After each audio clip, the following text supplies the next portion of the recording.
I'd like to start by introducing our first speaker. We all know, if you know Public Citizen, you know our first speaker. She was a Public Citizen founder. She was the first director of Congress Watch.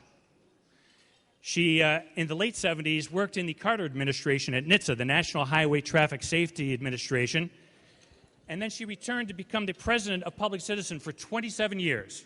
And interviewing Ralph, he actually said she gave the organization roots. She's a tireless leader in the auto safety field for over 40 years. The reason we probably have airbags in our cars. Please welcome our first speaker of the evening, Joan Claybrook. Joan?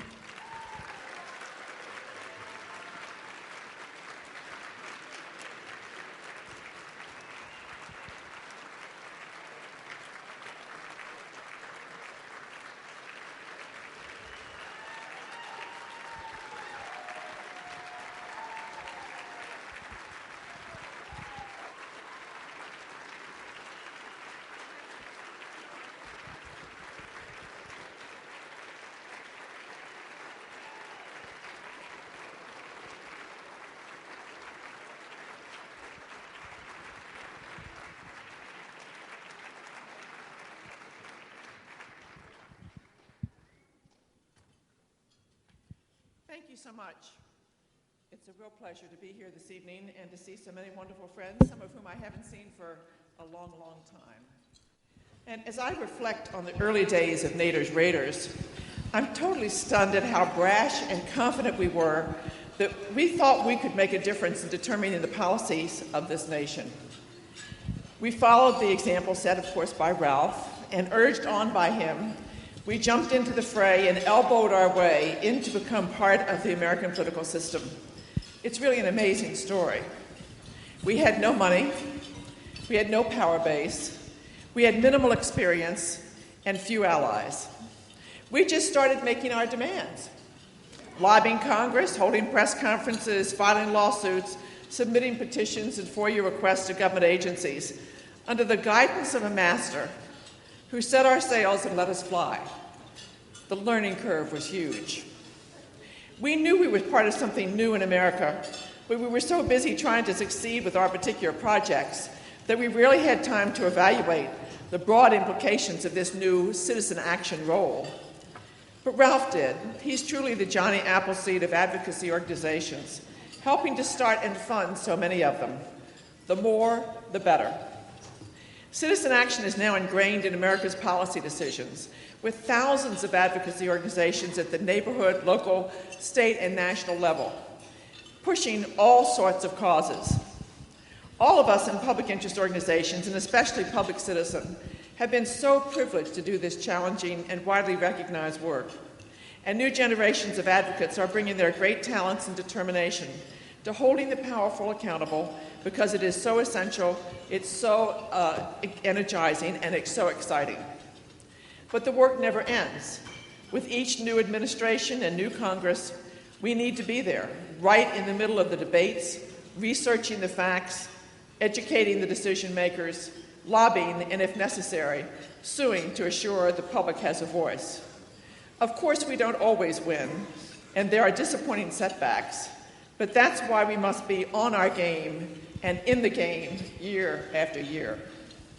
To the wonderful funders of our work and our boards of directors who are here tonight, thank you so much for making it possible for us to lead and continue these critical battles.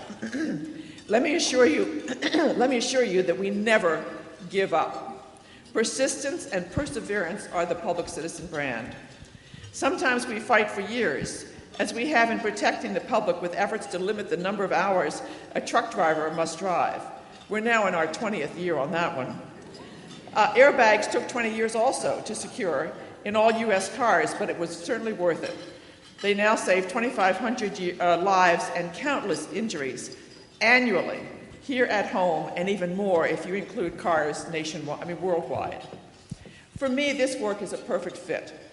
Advocacy challenges all of our faculties and capacity. I marvel at my chance meeting with Ralph Nader in 1966, when Representative James Mackey of Atlanta, Georgia, for whom I was a congressional fellow, asked me to read Unsafe at Any Speed and track down Mr. Nader. Not an easy assignment. He wanted to discuss federal legislation to reduce the number of teens being killed in car crashes. Well, Ralph was even harder to find then than he is now. I got his telephone number at his rooming house from Morton Mintz, the fabulous Washington Post reporter who covered regulatory and corporate issues and I think is here tonight. Yes?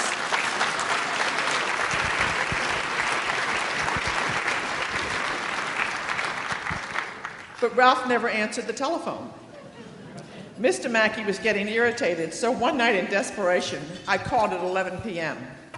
Finally, Night Owl Nader answered the telephone. This was the beginning of a 45-year friendship and mentorship with a few minor disagreements along the way. This chance meeting has given me opportunities I could never have imagined. And not coincidentally, I've helped Ralph by pushing some parts of his broad agenda across the finish line. Public Citizen is such a strong organization because we're not looking to win any popularity contests. Ask Dr. Sidney Wolfe if he wants praise from the drug industry. We have the skills and the tools to secure our goals. We have grown and matured organizationally from an ad hoc group to a permanent and widely respected presence. In the beginning, to survive financially, we shared a long-distance telephone line with dozens of users. You should hear the fights about that. Using carbon paper instead of Xerox, and sat on old donated chairs with old donated desks. Today, we own free and clear 2 great buildings in DuPont Circle and Capitol Hill, and are fully electronic, communicating across the world every minute. We have tackled many sacred cows and taken down many wealthy adversaries. We have challenged oil industry prices and subsidies and tax breaks, pharmaceutical safety and pesticides, government secrecy and campaign money, and nuclear power. We have been the ethics watchdogs pushing for jail time, yes, for former Majority Leader Tom DeLay, and enforcement against other errant officials.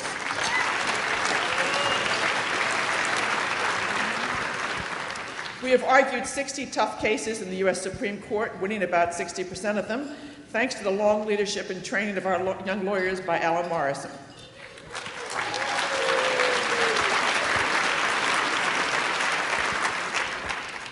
There is not a corporation or government agency that is not aware of Public Citizen's prowess, and they fear us because they cannot buy us.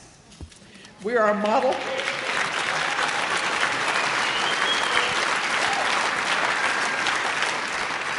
We are a model for other public interest organizations. We take no business or government funds, and we tackle problems in every government forum, allowing us to follow an issue to successful conclusion.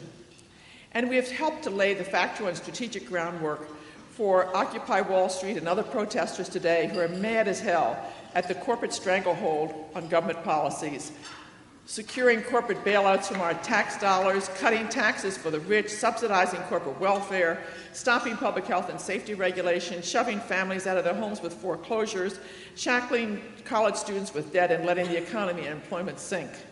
We have inspired young people to join the fray and to make a difference, whether it's in the streets or in the courtroom.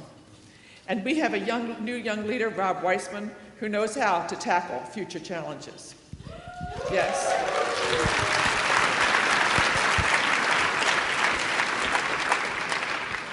It's impossible today to imagine what America would be like without Public Citizen on the job.